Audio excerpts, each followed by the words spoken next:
বিনম্র শ্রদ্ধায় জাতির মেধাবী সন্তানদের স্মরণ, শহীদ বুদ্ধিজীবীদের তালিকা প্রণয়নের দাবি। বুদ্ধিজীবী দিবসে অসাম্প্রদায়িক বাংলাদেশ গড়ার তাগিদ, ষড়যন্ত্র মোকাবেলায় ঐক্যবদ্ধ হওয়ার আহ্বান। নোয়াখালীতে নারীকে বিবস্ত্র করে ধর্ষণ চেষ্টার মামলায় ১৩ আসামির ১০ বছরের দণ্ড, বাদীর অসন্তোষ। করোনা আক্রান্ত গর্ভবতীর প্রসবকালীন জটিলতার ঝুঁকি বেশি, গর্ভধারণের আগে অথবা পরে টিকা নেওয়ার তাগিদ। এবং কাল আসছেন ভারতের রাষ্ট্রপতি রামনাথ কোবিন্দ, উপহার দেবেন মুক্তিযুদ্ধে ব্যবহৃত ট্যাঙ্ক ও যুদ্ধবিমান।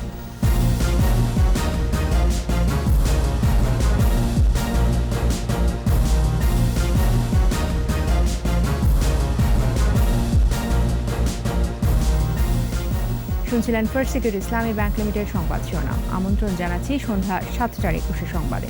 আপনাদের সাথে আছি আমি তাজনুবা জাবিন। ২১ টেলিভিশনের সংবাদ একই সাথে সরাসরি দেখতে পাবেন আমাদের ফেসবুক পেজ www.facebook.com/21h24 অনলাইন।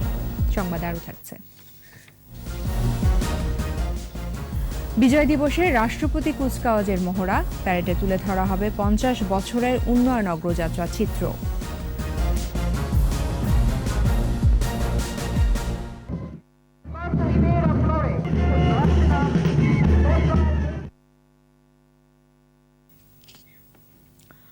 শহীদ বুদ্ধিজীবী দিবসে জাতির শ্রেষ্ঠ সন্তানদের প্রতি শ্রদ্ধা নিবেদন করেছেন রাষ্ট্রপতি মোহাম্মদ আব্দুল হামিদ এবং প্রধানমন্ত্রী শেখ হাসিনা। সকালে তাদের পক্ষ থেকে মিরপুর শহীদ বুদ্ধিজীবী স্মৃতিসৌধে শ্রদ্ধা নিবেদন করা হয়।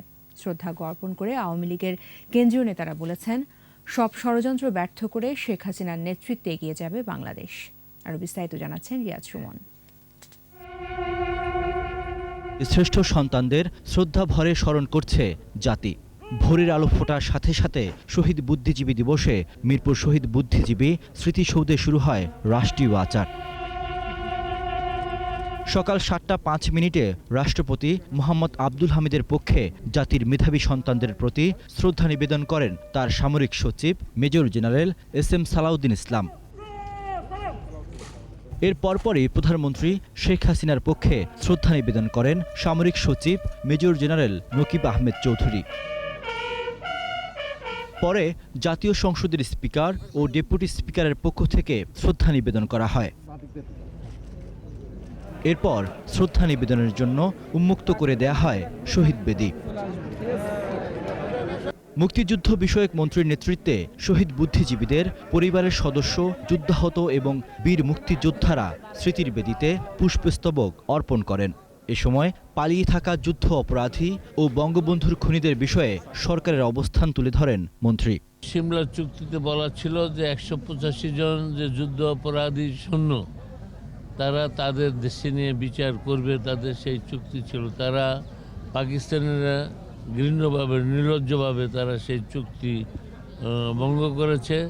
আওয়ামী লীগের পক্ষে শহীদদের প্রতি শ্রদ্ধার্ঘ্য অর্পণ করেন দলের কেন্দ্রীয় নেতারা।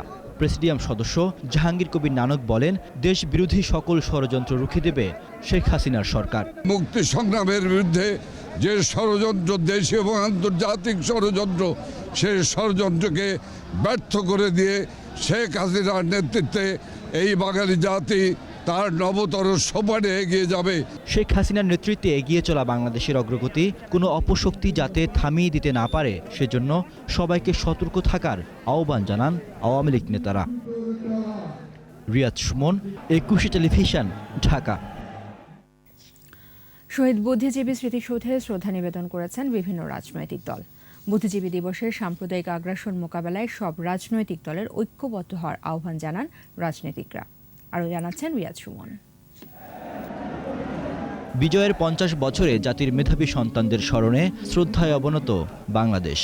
রাজধানীর মিরপুরে শহীদ বুদ্ধিজীবী স্মৃতিসৌধে শ্রদ্ধা নিবেদন করে বিভিন্ন রাজনৈতিক দল। কেন্দ্রীয় নেতাদের নিয়ে শ্রদ্ধা জানান বিএনপি মহাসচিব মির্জা ফখরুল ইসলাম আলমগীর। আমাদের বুদ্ধিজীবী মহল তারা প্রাণ দিয়েছেন, দুর্ভাগ্যক্রমে সেই মুক্তিযুদ্ধের লক্ষ্য গণতান্ত্রিক একটা রাষ্ট্র আমরা এখন পর্যন্ত পাইনি। শহীদদের প্রতি শ্রদ্ধা জানায় জাতীয় পার্টির চেয়ারম্যান GM কাদের সহ দলটির নেতারা। আমরা যেটা দেখতে পাচ্ছি, বাঙালি জাতি এখনো বৈষম্যের ঊর্ধ্বে উঠতে পারেনি। দেশের বিরুদ্ধে যে কোনো ষড়যন্ত্র রুখে দিতে রাজনৈতিক দলগুলোকে ঐক্যবদ্ধ হওয়ারও আহ্বান জানান রাজনীতিকরা। বাংলাদেশকে পিছিয়ে দেবার জন্য তাদের যে ষড়যন্ত্র, রাজাকার আলবদরদের সেই ষড়যন্ত্র রয়েছে। পরিপূর্ণভাবে বিচার কার্যক্রম সম্পন্ন করার মাধ্যমেই আমরা তাদেরকে এই বাংলাদেশ থেকে পরিপূর্ণভাবে তাদেরকে নির্মূল করতে পারব। শহীদদের প্রতি শ্রদ্ধার্ঘ্য অর্পণ করেন আওয়ামী লীগের বিভিন্ন অঙ্গ ও সহযোগী সংগঠনের নেতারা। দেশ বিরোধী ষড়যন্ত্র মোকাবেলায় অঙ্গীকার ব্যক্ত করেন তারা। মেধাসম্পন্ন সমাজ ব্যবস্থা কায়েম করতে হবে, বিজ্ঞান ভিত্তিক সমাজ ব্যবস্থা কায়েম করতে হবে। অক্লান্ত পরিশ্রম করে আজকে কিন্তু বাংলাদেশটাকে একটি উন্নয়নশীল দেশে রূপান্তরিত করেছেন। এদিকে রায়েরবাজার বধ্যভূমিতে শ্রদ্ধা নিবেদন শেষে আওয়ামী লীগ নেতারা জানান, আন্তর্জাতিক মহলের অসহযোগিতার কারণে যুদ্ধ অপরাধী এবং বঙ্গবন্ধুর খুনিদের দেশে ফিরিয়ে আনা যাচ্ছে না। পাকিস্তান তাদের ৭১-এর এই গণহত্যার জন্য, বর্বরচিত হত্যাকাণ্ডের জন্য জাতির কাছে ক্ষমা চাইবে। যে আন্তর্জাতিক শক্তি আমাদের স্বাধীনতার বিরোধিতা করেছিল, সেই সমস্ত দেশে বঙ্গবন্ধুর খুনিরাও লুকিয়ে আছে, বুদ্ধিজীবীদের খুনিরাও এবং তাদের সন্তানেরাও সেখানে আছে।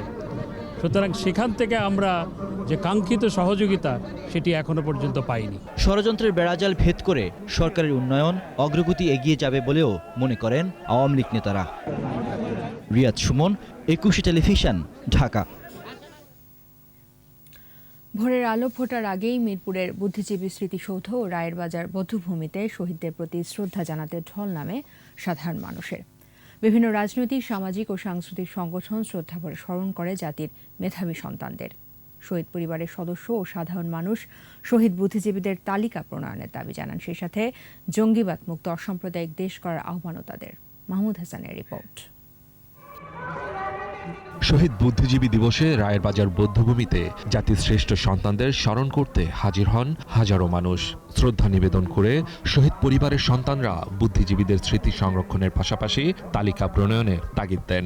শহীদদের তালিকা আমাদের সবচাইতে আগে প্রয়োজন। বুদ্ধিজীবীদের আদর্শিক অবস্থান, তাদের যেই বুদ্ধিবৃত্তিক চর্চার যে অবদান, কিন্তু সেটি এখনও প্রাতিষ্ঠানিকীকরণ হয়নি। তবে তালিকা প্রণয়নের কাজ প্রায় চূড়ান্ত বলে আশ্বস্ত করেন মুক্তিযুদ্ধ বিষয়ক মন্ত্রী। ২৬শে মার্চ আমাদের মহান স্বাধীনতা দিবসের মধ্যে আমরা এই তালিকা, পূর্ণাঙ্গ তালিকা প্রকাশ করতে পারব। নতুন প্রজন্ম সঠিক ইতিহাস জানার পাশাপাশি শহীদ বুদ্ধিজীবীদের স্বপ্নের বাংলাদেশ বিনির্মাণে ভূমিকা রাখবে বলেই প্রত্যাশার কথা জানান বিভিন্ন সংগঠনের নেতারা। ষড়যন্ত্র রোধে আমরা সচেতনতা বৃদ্ধিতে কাজ করছি এবং এটা এক ধরনের অ্যাওয়ারনেস। ১৯৭১-এর যে প্রত্যাশা মোতাবেক যে বিভিন্ন পদক্ষেপ এবং পরিকল্পনা, সেটি গ্রহণ করার ফলেই মূলত আজকের বাংলাদেশে এই অবস্থানে উপনীত হতে সক্ষম হয়েছে। জাতির মেধাবী সন্তানদের হত্যাকারী রাজাকারদের দেশে ফিরিয়ে এনে দণ্ড কার্যকর করার দাবি জানান সাধারণ মানুষ। এই হত্যাকাণ্ড যারা জড়িত ছিল তারা দেশের বাইরে অবস্থান করছেন, তাদের দেশের বাইরে থেকে এনে তাদের বিচারের আওতায় আনা দরকার। রাজাকার বাহিনীরা এখনো বাংলাদেশে বিভিন্ন জায়গায় গাপটি মেরে বসে আছে। বাঙালি জাতির যে চাওয়া পাওয়া ছিল, আমরা ইনশাল্লাহ সেই চাওয়া পাওয়ার লক্ষ্যে পৌঁছাতে পারতেছি। ৭১-এর ইতিহাস জানতে তরুণদের পাশাপাশি বাবা মার হাত ধরে শিশুরাও আসে রায়ের বাজারে। বুদ্ধিজীবীদের শহীদদের প্রতি শ্রদ্ধা জানাতে এখানে এসেছি। পরাজিত শক্তির ষড়যন্ত্র থামেনি, সুযোগ পেলে আবারও উন্নয়ন অগ্রযাত্রাকে বাধাগ্রস্ত করবে, এই আশঙ্কা থেকে সতর্ক থাকার আহ্বান সাধারণ মানুষের। মুক্তিযোদ্ধা বাহিনীরা যখন বিজয় নিশ্চিত ১৬ ডিসেম্বর হয়ে যাচ্ছে, তখন তারা আমাদের লিটারেল পার্সন, বিশেষ করে বুদ্ধিজীবী, ডাক্তার, ইঞ্জিনিয়ার হত্যা করে দেশকে মেধাশূন্য করতে চেয়েছিল। বুদ্ধিজীবীর হত্যাকারীরা আজকের দেশে বিদেশের মাটিতে বসে আজকে বাংলাদেশের বিরুদ্ধে ষড়যন্ত্র করছে। বিজয়ের সুবর্ণ জয়ন্তীতে উন্নয়নের ধারা অব্যাহত রাখার পাশাপাশি নারী অধিকার নিশ্চিতের দাবি ওঠে শহীদ বুদ্ধিজীবী দিবসে। মাহমুদ হাসান, ২১ টেলিভিশন, ঢাকা। নোয়াখালীর বেগমগঞ্জে নারীকে বিবস্ত্র করে নির্যাতন ও ধর্ষণ চেষ্টার মামলায় অভিযুক্ত ১৩ আসামির সবাইকে ১০ বছর করে সশ্রম কারাদণ্ড দিয়েছেন আদালত।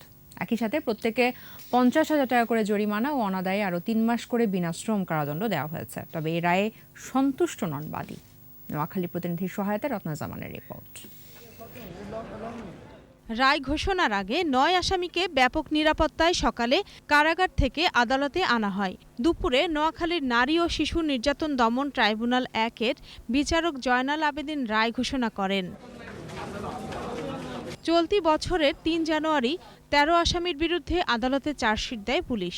30 কর্মদিবসে 40 জনের সাক্ষ্য গ্রহণের পর প্রত্যেককে 10 বছরের সশ্রম কারাদণ্ড দেন আদালত। একই সাথে প্রত্যেককে 50,000 টাকা করে জরিমানা করা হয়। 4 আসামি এখনও পলাতক। ফাইন্ডিংসে বলছেন যে এটা তাদের জন্য শাস্তি কম, কারণ যেহেতু সর্বোচ্চ শাস্তি এটা, এছাড়াও আদালতের কিছু করার ছিল না, এর চেয়ে বেশি শাস্তি হওয়া উচিত ছিল বলে আদালত মন্তব্য করছেন। রায়ে সন্তুষ্ট নন বাদী, যাবজ্জীবন কারাদণ্ড চান তিনি। আমি এই রায়ে খুশি নাই, এরা যেন যাবজ্জীবনে যেন এদের সাজাই হয়, মৃত্যুর একদিন আগে কোনো হাইকোর্টের তো যেন জামিন নিয়ে আসতে না পারে। রায়ে অসন্তোষ প্রকাশ করেছেন আসামি পক্ষের আইনজীবী। দাবি করেন ভাইরাল হওয়া এ সংক্রান্ত ভিডিওতে আসামিদের দেখা যায়নি। আজকে এই মামলায় কোনো প্রত্যক্ষদর্শী সাক্ষী নাই, কি কারণে তাকে সাজা দেওয়া হলে এটা আমাদের বোধগম্যতার বাইরে। আমরা এই রায় সংক্ষুব্ধ, আমরা এই রায়ের বিরুদ্ধে উচ্চ আদালত আপিল করব। 2020 সালের 2 সেপ্টেম্বর মামলার বাদীকে তার ঘরে ঢুকে সংঘবদ্ধভাবে বিবস্ত্র করে নির্যাতন ও ধর্ষণের চেষ্টা করে প্রধান আসামি নূর হোসেন বাদল এবং তার লোকজন। নির্যাতনের সময় মোবাইলে ধারণকৃত একটি ভিডিও সামাজিক যোগাযোগ মাধ্যমে ছড়িয়ে পড়লে সারা দেশে ব্যাপক প্রতিক্রিয়া সৃষ্টি হয়। এরপর আসামিদের বিরুদ্ধে নির্যাতন, পর্নোগ্রাফি ও পরে ধর্ষণের অভিযোগে 3টি মামলা করেন ভুক্তভোগী। ধর্ষণের মামলায় একই আদালত গত 4 অক্টোবর 2 আসামি দেলোয়ার ও তার সহযোগী আবুল কালামকে যাবজ্জীবন কারাদণ্ড দেন। রত্না সামান, 21 টেলিভিশন। করোনাক্রান্ত গর্ভবতীর প্রসবকালীন জটিলতার সম্ভাবনা 8.63% বেশি। নবজাতকদের এনআইসিইউতে ভর্তির ঝুঁকিও 1.4 বেশি। এই তথ্য জাতীয় জরিপের। এ অবস্থায় করোনাকালে গর্ভধারণের আগে অথবা পরে টিকা নেওয়ার তাগিদ বিশেষজ্ঞদের। আর বিস্তারিত জানাচ্ছেন স্মৃতি মণ্ডল। মহামারী করোনায় গর্ভবতী মায়েরা শুরু থেকেই ঝুঁকিতে। ঝুঁকির মাত্রা নিরূপণে গর্ভবতী নারী এবং নবজাতকের স্বাস্থ্যের ওপর করোনার প্রতিক্রিয়া জানতে জরিপ চালায় স্বাস্থ্য অধিদপ্তর। জরিপে অংশ নেয়া 890 গর্ভবতীর মধ্যে 215 জনই ছিলেন করোনা আক্রান্ত। ফলাফলে উঠে আসে করোনা আক্রান্ত গর্ভবতীদের প্রায় অর্ধেকই বিরূপ মাতৃত্বকালীন প্রতিক্রিয়া হয়েছে। নির্ধারিত সময়ের আগে সন্তান জন্ম 78% বেশি, গর্ভাবস্থায় মৃত্যু হয় 15% বেশি এবং বেঠিক স্থানে গর্ভধারণ ছিল 4.04%। যে সমস্ত গর্ভবতী নারীর কোভিড পজিটিভ, তাদের কোভিড নেগেটিভ গর্ভবতী নারীর চেয়ে 8.6 গুণ বেশি সম্ভাবনা হচ্ছে প্রসূতিজনিত বিরূপ প্রতিক্রিয়া তৈরি করা। 17% নরমাল ডেলিভারি এবং 43% ছিল সিজার। যেখানে করোনা আক্রান্ত নন এমন মায়ের ক্ষেত্রে নরমাল ডেলিভারি 32% ও সিজার 67%। এক্ষেত্রে করোনা আক্রান্ত মায়ের এবং নবজাতককে এনআইসিইউতে ভর্তির ঝুঁকিও বেশি। যে সমস্ত কোভিড-19 প্রেগনেন্ট উইমেন পজিটিভ হয়েছে তাদের 56.5 নরমাল পেরিনেটাল আউটকাম, অর্থাৎ সুস্থ সবল শিশু হিসেবে তারা জন্মগ্রহণ করেছে এবং 43.5 তাদের বিরূপ ফলাফল হয়েছে। কমপ্লিকেশন ছিল 21 ক্ষেত্রে। স্টিল বার্থ হয়েছে, অর্থাৎ গর্ভের ভিতরে সন্তান মৃত্যুবরণ করেছে 18 কনজেনিটাল অ্যানোমালি, যেটা বললাম জন্মগত ত্রুটি নিয়ে জন্মগ্রহণ করেছে 13 ঝুঁকি বিবেচনায় করোনাকালীন সময়ে গর্ভধারণে নিরুৎসাহিত করছেন বিশেষজ্ঞরা। Any vaccine is better than no vaccine.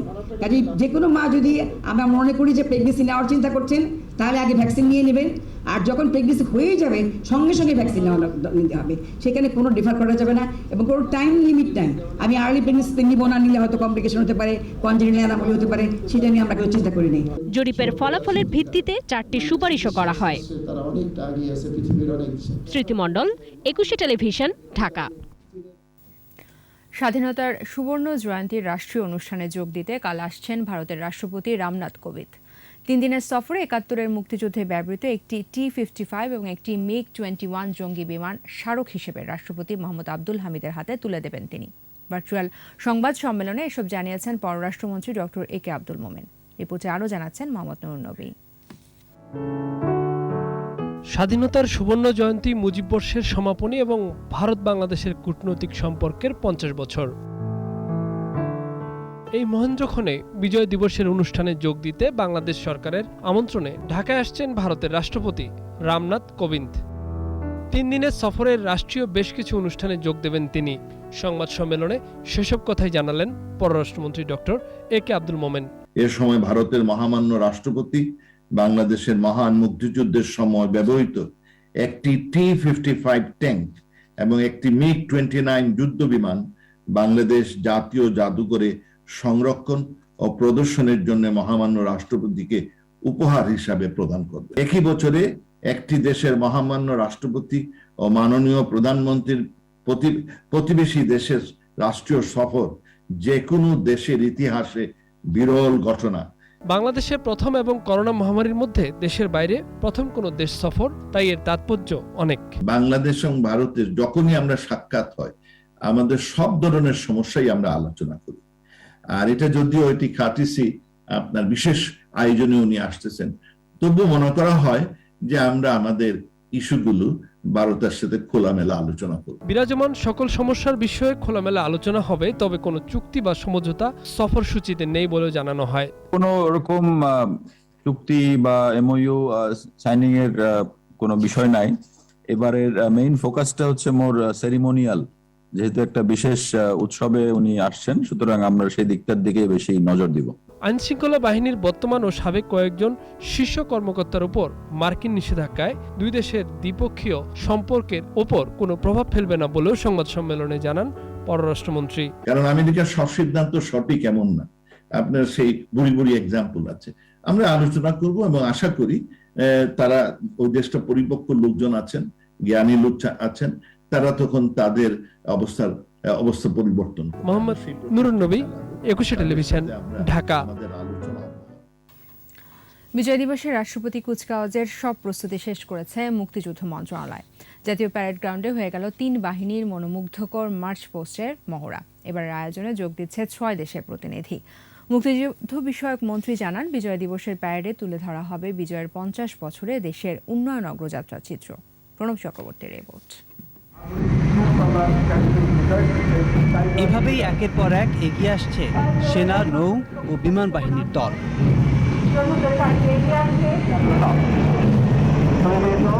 16 December বিজয় দিবসের সকালটা সাজবে জাতীয় প্যারেড গ্রাউন্ড। তারই প্রস্তুতি হিসেবে এই মহড়া। সশস্ত্র বাহিনী জানান দিচ্ছে, স্বাধীনতার 50 বছরে সক্ষমতা নিয়ে মাথা উঁচিয়ে দাঁড়িয়ে আছে বাংলাদেশ। বাংলার আকাশসীমা যাদের দখলে, লাল সবুজের রং ছড়িয়ে সেই বিমান বাহিনীর সুদৃশ্য ফ্লাইং পাস মুগ্ধ করবে অতিথিদের। এই প্যারেডটাকে যতটা সুন্দর এবং কালারফুল করা সম্ভব আমরা চেষ্টা করেছি। বঙ্গবন্ধুর জন্মশতবার্ষিকী ও স্বাধীনতার সুবর্ণ জয়ন্তীর মাহেন্দ্রক্ষণে এবারের বিজয় দিবস। সালাম গ্রহণ করবেন রাষ্ট্রপতি মোহাম্মদ আব্দুল হামিদ। উপস্থিত থাকবেন প্রধানমন্ত্রী শেখ হাসিনা। এবারের আয়োজনে জাতীয় প্যারেড গ্রাউন্ডে উপস্থিত থাকবেন বন্ধু দেশ ভারতের মহামান্য রাষ্ট্রপতি রামনাথ কোবিন্দ সহ বন্ধু প্রতিম 6টি দেশের প্রতিনিধি। আমরা আমাদের এই 50 বছরের যে অর্জন, তার উপরে আমরা গুরুত্ব দিয়েছি যে 50 বছরে আমরা কোথায় ছিলাম, 50 বছর আগে এখন আমরা কোথায় এসেছি, সেটা কিভাবে বঙ্গবন্ধুর নেতৃত্বে এটা পুনর্গঠন শুরু হয়, দেশরত্ন শেখ হাসিনার নেতৃত্বে আমরা কোন পর্যায়ে পর্যন্ত যেতে পেরেছি সর্বক্ষেত্রেই। মহড়ায় দেশের উন্নয়ন চিত্র তুলে ধরে বিভিন্ন মন্ত্রণালয়। প্রণব চক্রবর্তী, একুশে টেলিভিশন, ঢাকা। সংবাদের পর্যায়ে নিচ্ছি বিরতি, ফিরে এসে থাকছে।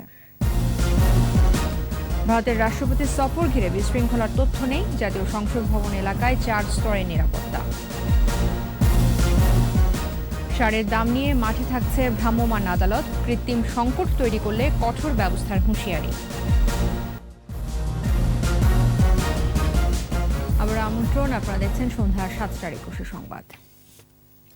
ভারতের রাষ্ট্রপতি রামনাথ কোবিন্দের ঢাকা সফর ঘিরে কোনো বিশৃঙ্খলার তথ্য নেই বলে আশ্বস্ত করেছে ডিএমপি।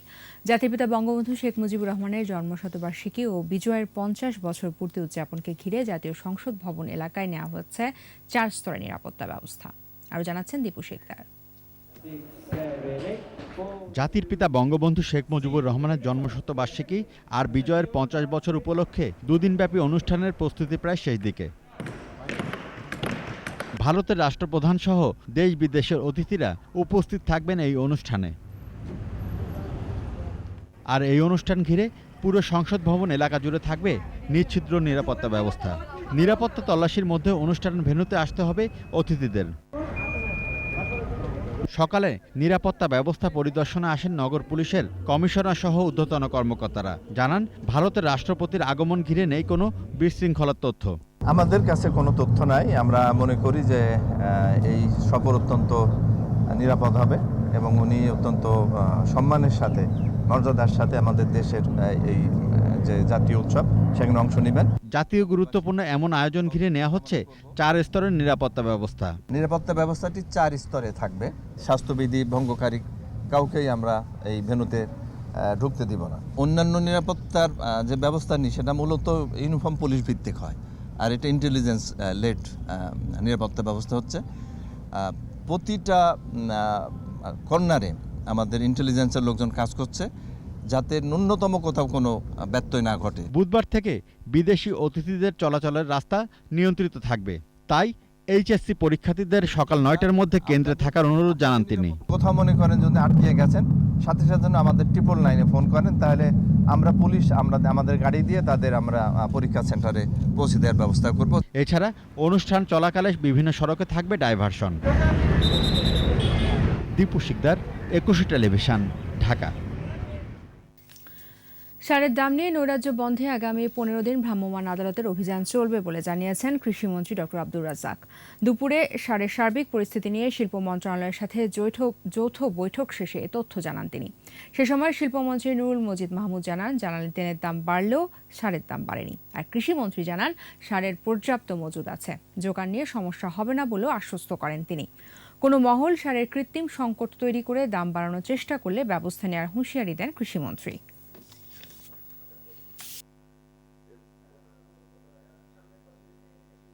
মাঠ পর্যায়ে আমাদের কৃষি কর্মকর্তা, একদম ইউনিয়নের উপসহকারী কৃষি কর্মকর্তা, উপজেলা লেভেলে তারা যেন সার্বক্ষণিক মনিটরিং করে প্রস্তুত থাকে। যে সকল ডিলার এবং যে সকল বিক্রেতা, দোকানদার বেশি দামে বিক্রি করবে তাদেরকে তাৎক্ষণিকভাবে ধরে চিহ্নিত করে তাদের বিরুদ্ধে শাস্তিমূলক ব্যবস্থা নিতে হবে। বিএনপি চেয়ারপারসন খালেদা জিয়ার জন্মদিন সংক্রান্ত নথি নিয়ে শুনানির দিন আগামীকাল নির্ধারণ করেছেন হাইকোর্ট। এর আগে খালেদা জিয়ার জন্মদিন সংক্রান্ত সব নথি হাইকোর্টে দাখিল করা হয়। বিচারপতি এম ইনায়েতুর রহিম ও বিচারপতি মোহাম্মদ মুস্তাফিজুর রহমানের বেঞ্চ এদিন ধার্য করেন। গত 13 জুন 60 দিনের মধ্যে জন্মদিন সংক্রান্ত নথি আদালতে দাখিলের নির্দেশ দিয়েছিলেন হাইকোর্ট। রিটকারী আইনজীবী জানান, আবেদনে খালেদা জিয়ার সব ধরনের সার্টিফিকেট আদালতে দাখিলের নির্দেশনা চাওয়া হয়েছিল যাতে প্রকৃত জন্মদিন সম্পর্কে জানা যায়। 15ই আগস্ট কি ওনার জন্মদিন নাকি ওনার জন্মদিন অন্য জন্মদিন? উনি তো আগে অন্য জন্মদিন ছিল। অলরেডি সম্পূর্ণ প্রতিবেদন চলে আসছে, হিয়ারিং লিস্টে আছে। আমরা নোটিশ তো পাইনি, আমরা নোটিশে পাইনি। নোটিশ তো পাইনি আমরা। নোটিশ বলে হচ্ছে পলিটিক্যাল ইস্যু তারা নিয়ে আসছে। তার জন্মের ব্যাপারে কোর্ট কি করবে? এবার বিজয়ের মাসের আয়োজন জনযুদ্ধের মুক্তিযোদ্ধা।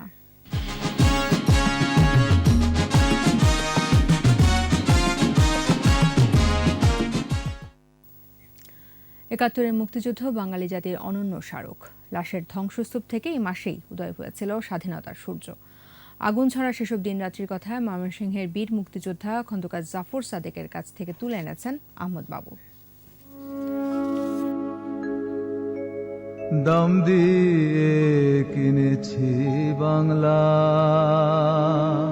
পয়লা মার্চে ক্রিকেট খেলা এমসিসি ভার্সেস পাকিস্তান খেলা দেখতেছি, হঠাৎ করে এখন পার্লামেন্ট বন্ধ করে দিল। তখন খেলাটা বন্ধ হয়ে গেল, হইচই লাগলো, আগুন দিল লোকজন। কুরবানি হোটেলে বোধহয় পাকিস্তানি প্লেয়াররা যা উঠলো, ওইখানে আমরা গেলাম সব মিছিল করে যা পাকিস্তানের পতাকা পোড়াইলো, নিচে বৈশা রইলাম, বৈশা সব। তখন জিন্দাকে নিয়ে কথা হইল, জিন্দা মিয়ার পাকিস্তান আজিমপুরের গোরস্থান। 23 এপ্রিল আমি গেছি ইন্ডিয়াতে, ওইটা আমার মনে আছে। 28 দিনের ট্রেনিং ছিল।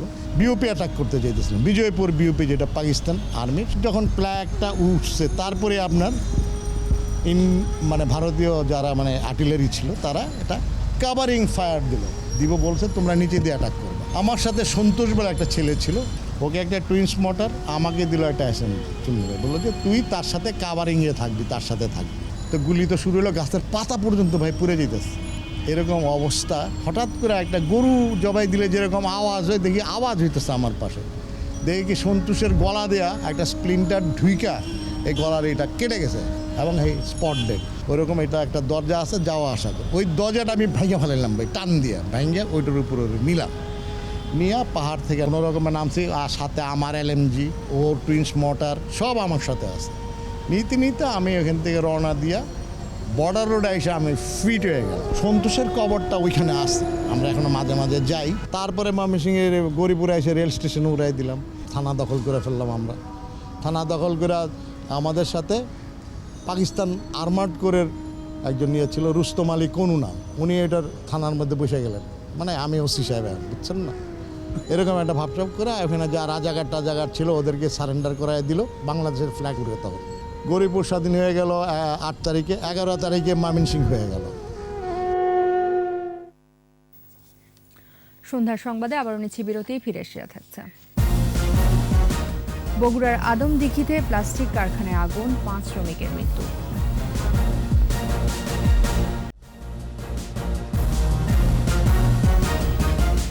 আপনারা দেখছেন সন্ধ্যা 7টার 21 সংবাদ।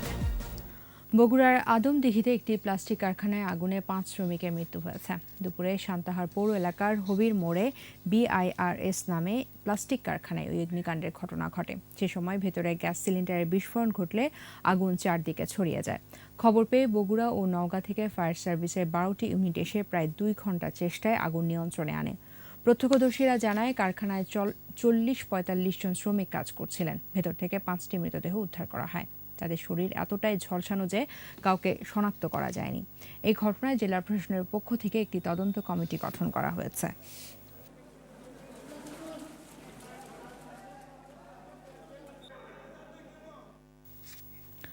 এবার আমার বাংলা।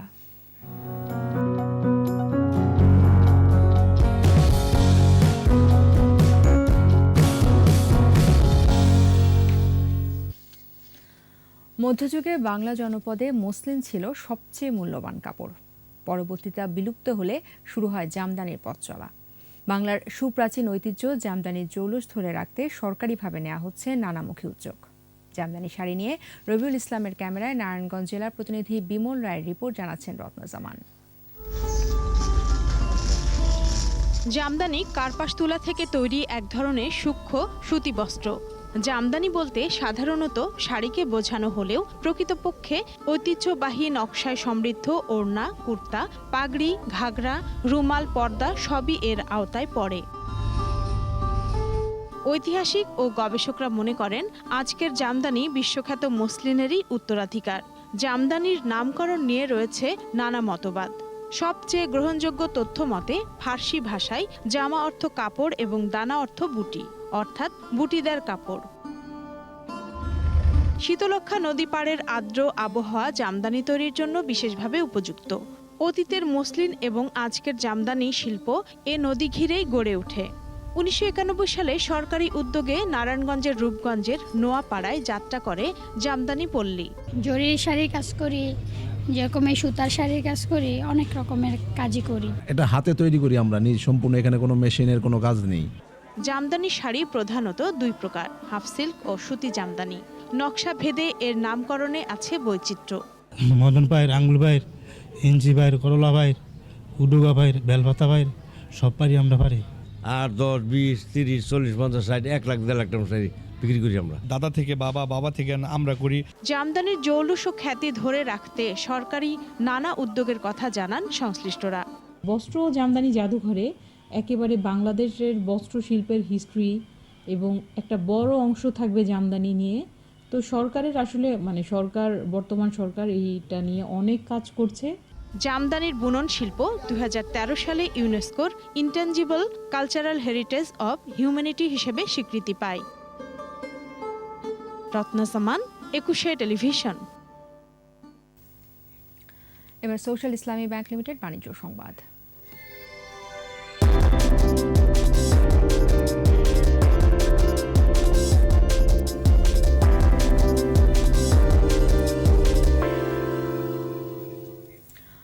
করোনা প্রতিরোধে দরিদ্র জনগোষ্ঠীর মাঝে স্বাস্থ্য সুরক্ষা সামগ্রী বিতরণ করেছে মিডল্যান্ড ব্যাংক লিমিটেড।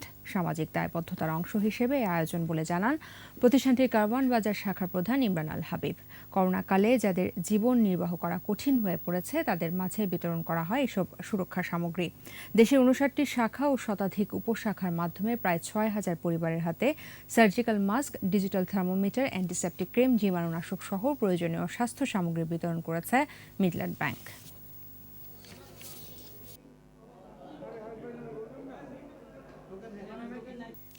বিজয়ের 50 বছর উদযাপন উপলক্ষে বাংলাদেশ হ্যান্ডবল ফেডারেশনের উদ্যোগে সোমবার থেকে শুরু হচ্ছে বিজয় দিবস হ্যান্ডবল প্রতিযোগিতা। এ উপলক্ষে আজ এক সংবাদ সম্মেলনে আয়োজকরা জানান, সরকারের নির্দেশনা অনুযায়ী স্বাস্থ্যবিধি মেনেই প্রতিযোগিতা চলবে। এবারের প্রতিযোগিতায় পুরুষ ও নারী বিভাগে 6টি করে মোট 12টি দল অংশ নিচ্ছে। বাংলাদেশ পুলিশ, আনসার ও গ্রাম প্রতিরক্ষা বাহিনী, ঢাকা বিভাগীয় ক্রীড়া সংস্থা ও জামালপুর পুরুষ ও নারী উভয় বিভাগে অংশ নিচ্ছে। এছাড়া বিজিবি ও আনোয়ার স্পোর্টস একাডেমি পুরুষ বিভাগে খেলবে, আর পঞ্চগড় ও নওগাঁ নারী বিভাগে অংশ নিচ্ছে।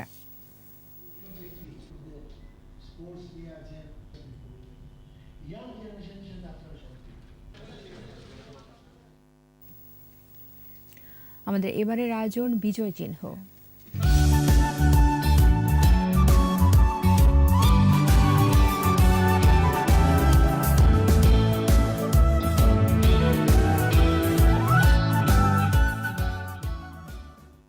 ডিসেম্বরে যখন বাংলাদেশ বিজয়ের দ্বার প্রান্তে, তখন হীন চক্রান্ত করে স্বাধীনতা বিরোধী ও পাকিস্তানি সৈন্যরা। দেশকে মেধাশূন্য করতে শুরু থেকেই তারা হত্যা করেছিল বাঙালি জাতির বিবেক, চেতনা, ঐতিহ্য ও সংস্কৃতির ধারক ও বাহকদের হত্যায়। স্বাধীনতার পর এই রায়ের বাজারে পাওয়া যায় অসংখ্য ক্ষতবিক্ষত লাশ। মুজিবুর রহমানের ক্যামেরায় রায়ের বাজার শহীদ বুদ্ধিজীবী স্মৃতিসৌধ নিয়ে মানিক শিকদারের ভিজুয়াল প্রতিবেদন।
এর সাথে শেষ করছি সন্ধ্যা 7টার 21 সংবাদ। যাবার আগে ফার্স্ট সিকিউরিটি ইসলামী ব্যাংক লিমিটেড সংবাদ শিরোনামগুলো জানাবো আরও একবার। বিনম্র শ্রদ্ধায় জাতির মেধাবী সন্তানদের স্মরণ, শহীদ বুদ্ধিজীবীদের তালিকা প্রণয়নের দাবি। বুদ্ধিজীবী দিবসে অসাম্প্রদায়িক বাংলাদেশ গড়ার তাগিদ, ষড়যন্ত্র মোকাবেলায় ঐক্যবদ্ধ হওয়ার আহ্বান। নোয়াখালীতে নারীকে বিবস্ত্র করে ধর্ষণ চেষ্টার মামলায় 13 আসামির 10 বছরের দণ্ড, বাদীর অসন্তোষ। করোনা আক্রান্ত গর্ভবতীর প্রসবকালীন জটিলতার ঝুঁকি বেশি, গর্ভধারণের আগে অথবা পরে টিকা নেওয়ার তাগিদ। কাল আসছেন ভারতের রাষ্ট্রপতি রামনাথ কোবিন্দ, উপহার দেবেন মুক্তিযুদ্ধে ব্যবহৃত ট্যাঙ্ক ও যুদ্ধ বিমান।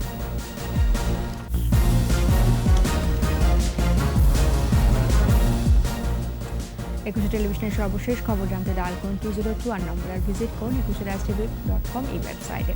ফেসবুকে লগ ইন করতে পারেন facebook.com/ekushe24 অনলাইন। আমাদের পরের সংবাদ রাত 9টায় দেখার আমন্ত্রণ রইল। স্বাস্থ্যবিধি মেনে চলুন, সুস্থ থাকুন। সবাইকে